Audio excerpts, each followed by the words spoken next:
आपकी 9 महीने की ट्रेनिंग खत्म होने के बाद आपकी पासिंग आउट परेड होगी। पासिंग आउट परेड होने के बाद आप जैकलाइट रेजिमेंट की यूनिटों के अटूट अंग बन जाएंगे। अभी आप सिविल माहौल से आए हैं, फौजी माहौल में डालने के लिए आपका हेयर कट कराया जाएगा। अगले दिन आपको किट इशू किया जाएगा। हेयर कट के लिए हॉल्डर पवन इन्हें बार्बर शॉप में ले जाए।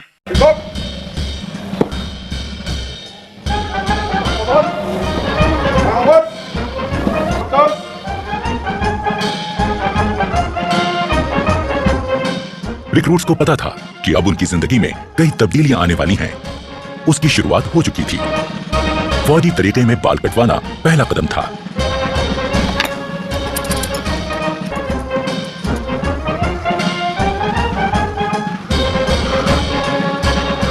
छोटे छोटे बालों को कम रख रखाव की जरूरत पड़ती है और इंसान दिखने में चुस्त और स्मार्ट लगने लगता है।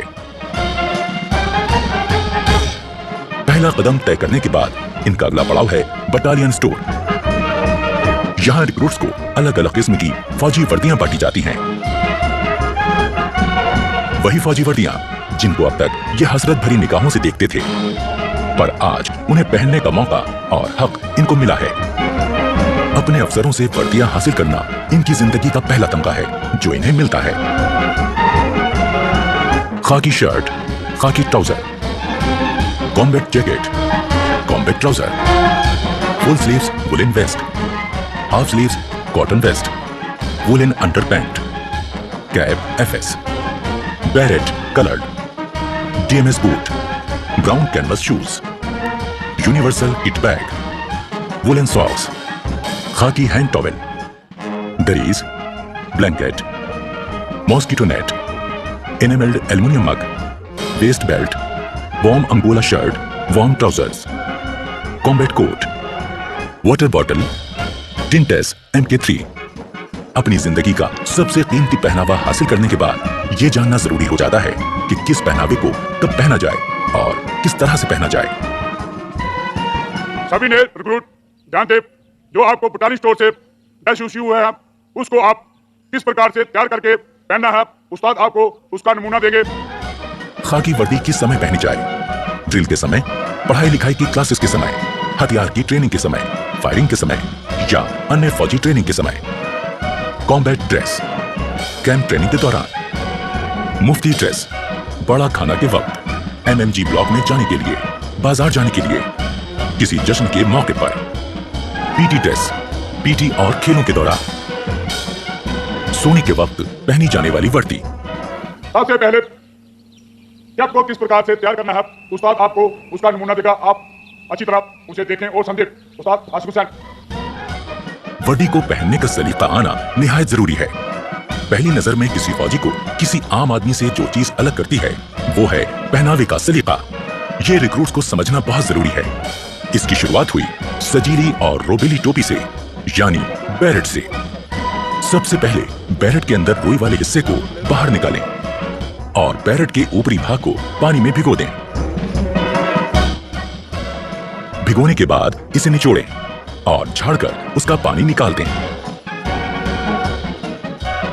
पानी अंदर ले जाता है जिसको हम साइड में लेके इसको हल्का सा छानना है। 2 3 4। अब रुई वाले हिस्से को फिर से अंदर डाल दें। इसके बाद दोनों हाथों की मुट्ठी बंद करके टोपी को ऐसे घुमाएं कि वो पहले जैसी सूरत में आ जाए।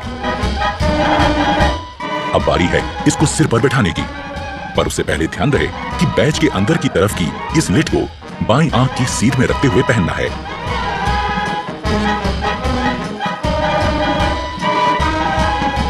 अब बैरेट के बॉर्डर में पिरोई हुई डोरी को अपने साइज के हिसाब से कस लें। अब बैरेट वापस उतारकर किसी पतली और नुकीली चीज से बची हुई डोरी को अंदर की तरफ धकेल दें।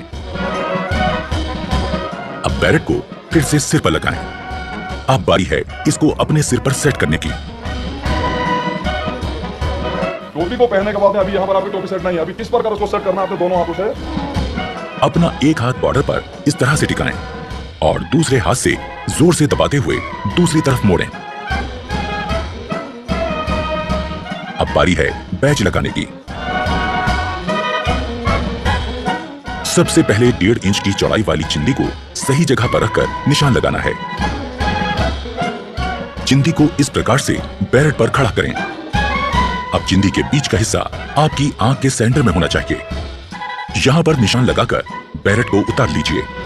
उतारने के बाद हमें चिंदी की सिलाई लगाए गए निशान पर रखकर करवानी है।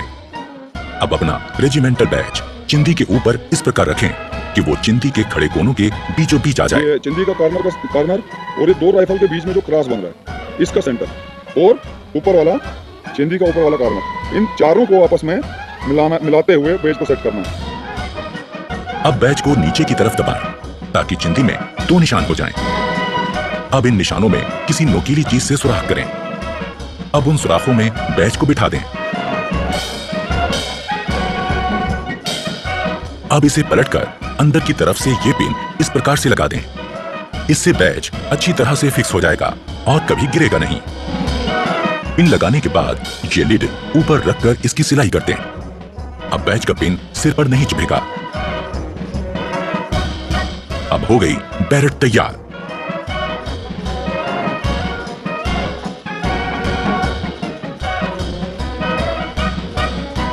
शोल्डर बैच को सरकाकर एकदम नीचे की तरफ लगाएं, जिससे वो ढीला ना रहे। नेम बैच दाहिनी जेब की ऊपर वाली सिलाई के साथ एकदम सीधा करके लगाएं। बेल्ट को सेट करने से पहले दाहिने हाथ में मुड़ा हुआ कुंडा और बाएं हाथ में सुराख वाला कुंडा पकड़ें। बेल्ट लगाने से पहले ध्यान में रखें कि कमीज की ये लाइन और जिप की लाइन एकदम सीध में हो और बेल्ट का बकल ठीक उनके बीचों बीच में हो। बैक साइड के ये 2 कुंडे पिछले वाले लूप से बराबर दूरी पर रहें। आगे से बकल बंद करने के बाद इस प्रकार कमीज की सिलवटें निकाल लें, आगे और पीछे दोनों तरफ से। ड्रेस पहनने के बाद कमीज के ऊपरी 3 बटन दिखने चाहिए, ना कम ना ज्यादा। पैंट पहनने के बाद जूते के केवल 2 फीते ही दिखने चाहिए। पगड़ी पहनते समय ख्याल रखें कि पगड़ी के दोनों तरफ 6 सिलवटें बने। पगड़ी के बीच में दिखने वाली लाल पट्टी की लंबाई 1.25 इंच और चौड़ाई 1.5 इंच होनी चाहिए। कॉम्बैट ड्रेस में आगे की तरफ लगा पाउच इस्तेमाल होगा एमिनिशन रखने के लिए, जिससे फौजी के हाथ खाली रहें। पीछे लगे बैग में होगा एमिनिशन के साथ गुजारे लायक जरूरी सामान। मुफ्ती ड्रेस, नाइट ड्रेस और पीटी ड्रेस को पहनते समय भी ये ध्यान रखना है कि वो साफ सुथरी हों और सलीके से पहनी गई हों। पहनना सीख लेने के बाद अब जरूरी है अपनी वर्दी और सामान को सही तरह से रखना। सबसे पहले हर रिक्रूट को अपना खास आर्मी नंबर लिखकर अपने हर सामान में लगा देना है। अपने लॉकर्स पर बने शेल्फ पर रोजमर्रा का सामान रखना है और हैंगर्स का इस्तेमाल अपनी वर्दी टांगने के लिए करना है।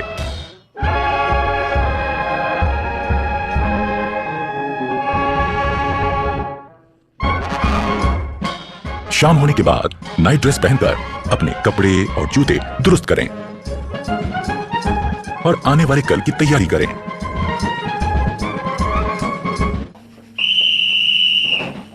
ठीक 10 बजे की सीटी ऐलान करती है सोने के वक्त का।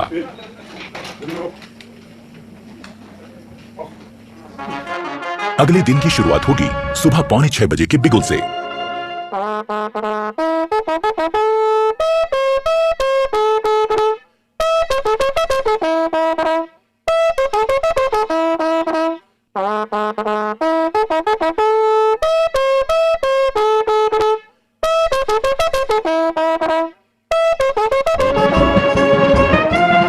सुबह की चाय मदद करती है आंखों की नींद ठीक से भगाने में। चाय के बाद का वक्त है बाथरूम की तरफ रुख करने का, पर बैरक छोड़ने से पहले यह जरूरी है कि आप अपना बिस्तर दुरुस्त करके जाएं। अपने स्लीपिंग बैग को ठीक से समेटें और बिस्तर सीधा और साफ करें।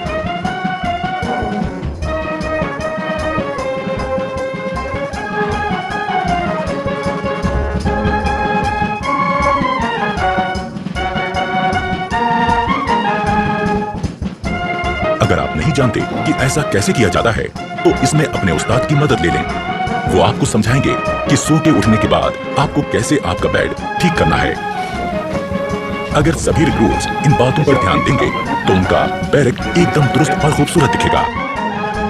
पहले स्लीपिंग बैग को ठीक से बिछा लें। उसकी जिप बंद करें और इस कवर को ऊपर लगा दें। अब बारी है इसे फोल्ड करने की। स्वीपिंग बैग के किनारों पर लगी तनियों को फोल्ड किए गए बैग के ऊपर लपेटें और इस तरह बांध लें। बैग को अपने लॉकर के ऊपर रख लें। अब बारी है बिस्तर को ठीक करने की। पहले चादर की सारी सिलवटें ठीक करें।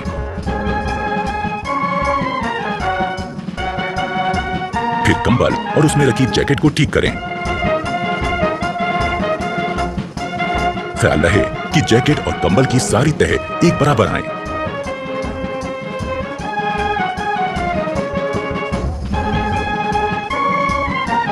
अब आपका बेड दिखने लगेगा एकदम दुरुस्त। सुबह उठकर ब्रश करना भी निहायत जरूरी है। यह सुबह सुबह आपको ताजगी का एहसास देता है।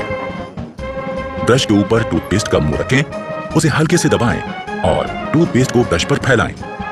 हमें ब्रश करना है आहिस्ता आहिस्ता, ऊपर से नीचे और नीचे से ऊपर की तरफ, जो कि हमारी दांतों की बनावट के हिसाब से एकदम सही है। ब्रश करने से न सिर्फ मुंह में ताजगी आती है, बल्कि दांतों और मसूड़ों की सेहत दुरुस्त बनी रहती है। और यह निहायत जरूरी है कि हम सही तरह से ब्रश करें। जोर जोर से ब्रश करने से हम अपने दांतों और मसूड़ों को नुकसान पहुंचा सकते हैं। ब्रश को थोड़ा आस्था करो, धीरे करो, ऊपर से नीचे, किस प्रकार आपको बताया था उस प्रकार ब्रश करो। हमेशा अच्छे किस्म का ब्रश और अच्छे किस्म का टूथपेस्ट इस्तेमाल करें और ब्रश जब घिसने लगे तो उसे बदल दें। शहरी किस्म के टॉयलेट्स इस्तेमाल करते समय यह जरूरी है कि हम इस्तेमाल के बाद ऊपर लगे फ्लश के इस बटन को घुमा दें। इससे निकलने वाले पानी के बहाव से टॉयलेट की सीट साफ हो जाएगी।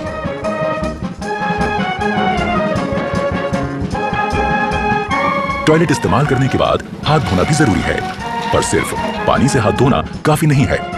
हाथ किसी बढ़िया किस्म के साबुन से धोएं, इससे हाथों के तमाम कीटाणु मर जाएंगे। एक रौबदार और खुशनुमा शख्सियत के लिए जरूरी है चेहरे का रुआब, और इसे पाने के लिए जरूरी है कि हम रोज सुबह शेव करें। सबसे पहले शेविंग क्रीम चेहरे पर लगाएं, ब्रश को गीला करें और शेविंग क्रीम के साथ चेहरे पर चलाएं।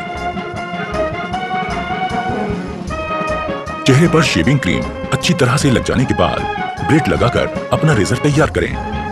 ख्याल रहे कि आपका रेजर और ब्लेड अच्छी क्वालिटी का हो, और जब रेजर चेहरे पर सख्त लगने लगे तो उसका ब्लेड बदल दें। धीरे धीरे इस प्रकार चेहरे पर लगी क्रीम वाले हिस्से पर रेजर को चलाएं।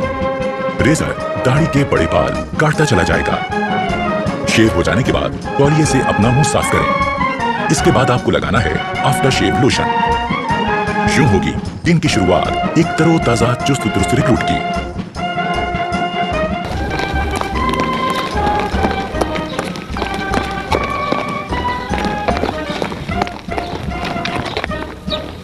रेजिमेंटल सेंटर के इलाके की तमाम जानकारी होना भी जरूरी है। इस काम में रिक्रूट्स के अफसर उनकी मदद करते हैं।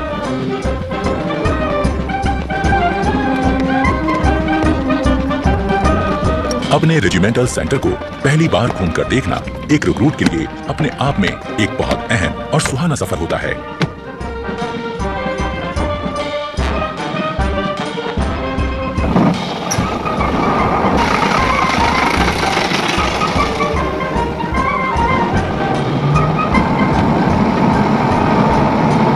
ट्रेनिंग ग्राउंड, MI रूम, संसार चंद शॉपिंग कॉम्प्लेक्स, बाना सिंह परेड ग्राउंड, उजागर Singh Teja block, Bhag Singh block, Triveni Singh hall of fame, battalion store, Billimoria multi gymnasium, mandir masjid gurudwara block, Chandorkar model room, Gangadharan block, firing range, BM call indoor shooting range, unity lines, quarter guard, Siachen block, officers mess, Jaklai house, JCO's club, Chunnilal Dwar और शहीदों को सलामी देता हुआ war memorial. Regimental centre को करीब से देख लेने के बाद अब रिक्रूट्स को पता चल जाता है कि उनका नया घर कैसा है।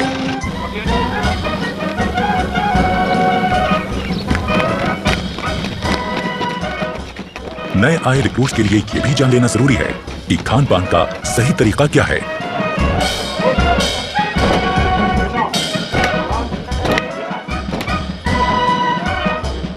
डाइनिंग हॉल में जाने से पहले रिक्रूट्स के अफसर उनको हिदायत देते हैं कि डाइनिंग हॉल में किस तरह जाएं और खाना लें। खाने से पहले और बाद में हाथ धोना निहायत जरूरी है।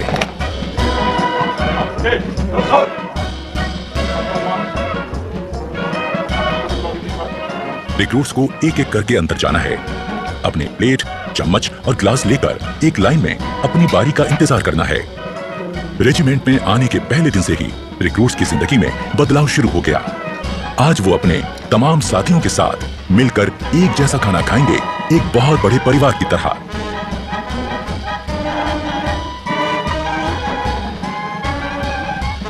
इससे पहले कि खाना शुरू हो, अफसरान रिक्रूट्स को बताते हैं कि खाना खाते वक्त किन बातों का ध्यान रखें। खाने के लिए चम्मच का इस्तेमाल करें। खाते वक्त ज्यादा मुंह ना खोलें। खाते समय हाथ मेज पर ना रखें। ओके, सभी जवान अपना अपना खाना शुरू करें। अफसर की बात गौर से सुनने के बाद शुरुआत होती है एक नए दौर की, जिसमें एक बड़ा परिवार अपने नए मुखिया के साथ बैठकर सलीके से खाना खाता है।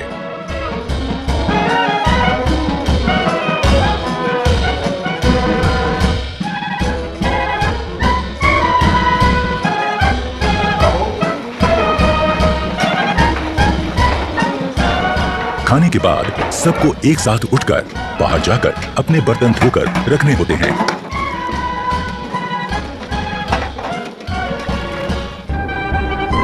खाने के बाद थोड़ा आराम और फिर 5 बजे का वक्त है खेलों का।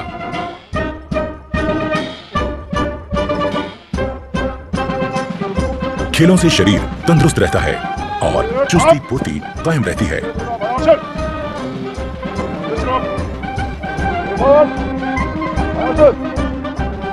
अपनी पसंद और काबिलियत के हिसाब से रिक्रूट्स अपना खेल चुन सकते हैं।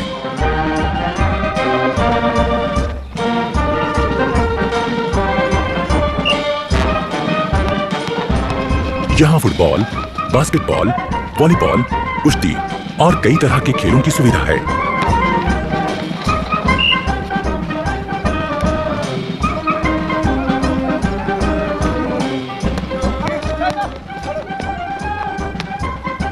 शाम होते ही क्वार्टर गार्ड से निकलती बिगुल की आवाज दिन की कार्यवाही खत्म होने का ऐलान करती है।